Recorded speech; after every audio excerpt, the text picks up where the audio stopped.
Salve guys, waktunya membalas komentar para polemikus. Ada yang berkomentar, yang pasti denominasi saya, maksudnya denominasi gerejanya dia, bukan denominasi yang suka cium-cium patung, nangis-nangis depan patung, dan curhat-curhat sama patung, dan berdoa di dalam goa.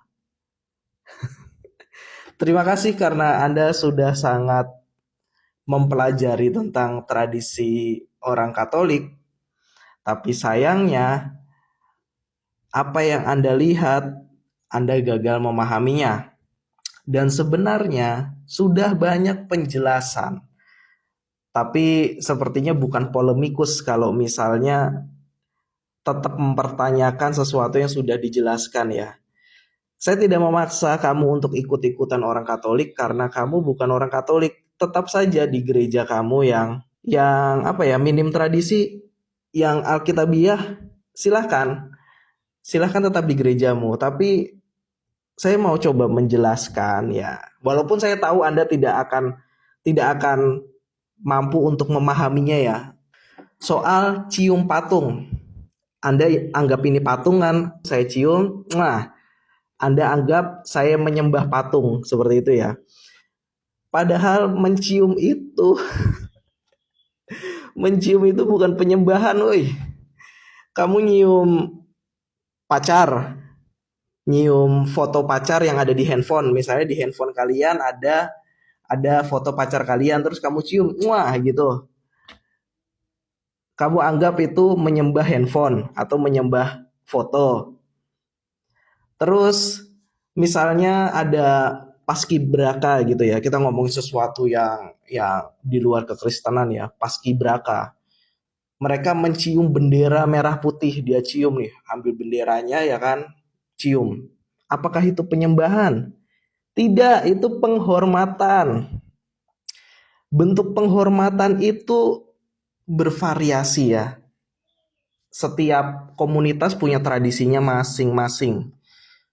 Ada penghormatan yang dengan mencium, bisa juga, dan ada penghormatan yang dengan cara sujud atau menunduk gitu ya. Misalnya kita melewati salib, kita menunduk, atau misalnya kita melewati, kalau di gereja Katolik itu ada tabernakel atau tempat diletakkannya hosti yang sudah dikonsekrasi, kita hormat karena kita yakin itu adalah bukan hosti, bukan roti, melainkan itu adalah tubuh Kristus itu sendiri. Kita hormat, bentuk penghormatan tuh bisa dengan cium, bisa dengan hormat, menunduk, bisa dengan berlutut, berlutut sambil tanda salib, atau dengan misalnya kita kepada bendera atau kepada pimpinan perang gitu ya, kita hormat, hormat gitu. Atau dengan mencium, yang Anda permasalahkan adalah mencium, ini mencium patung, Anda anggap ini menyembah. Ketika kamu jadi paskibraka, saya yakin Anda tidak pernah, Anda pasti tidak nasionalis, saya yakin. Ketika Anda mencium bendera, Anda anggap itu menyembah bendera atau menyembah negara. Itulah kenapa saya bilang orang ini tidak punya cukup IQ untuk memahami hal-hal yang sebenarnya basic tentang mencium. Kemudian sama juga dengan nangis-nangis depan patung. Ya, apa salahnya sih nangis di depan patung? Emangnya kita tuh nangis mau di depan apa? Nangis nggak di depan patung, depan saya ada tembok, ada TV, ya kan? Ada ini nih, ada deodoran, ya. Misalnya saya nangis nih, di depan saya ada deodoran gitu. Terus dianggap saya nyembah deodoran gitu. Ya kan, daripada kita nangis nggak jelas menghadap mana, apa salahnya kita nangis di depan patung Yesus yang sangat besar dan bagus itu. Kita nangis depan situ, kita berdoa di depan situ, curhat. Kita berdoa di depan patung, apa iya artinya kita memohon kepada patung? Apakah artinya kita berbicara kepada patung? Sama seperti kita sedang video call sama pacar ya. Ini saya bilang pacar karena saya yakin Anda anak muda ya. Kita video call, halo sayang, kamu lagi apa? Kamu udah makan apa belum?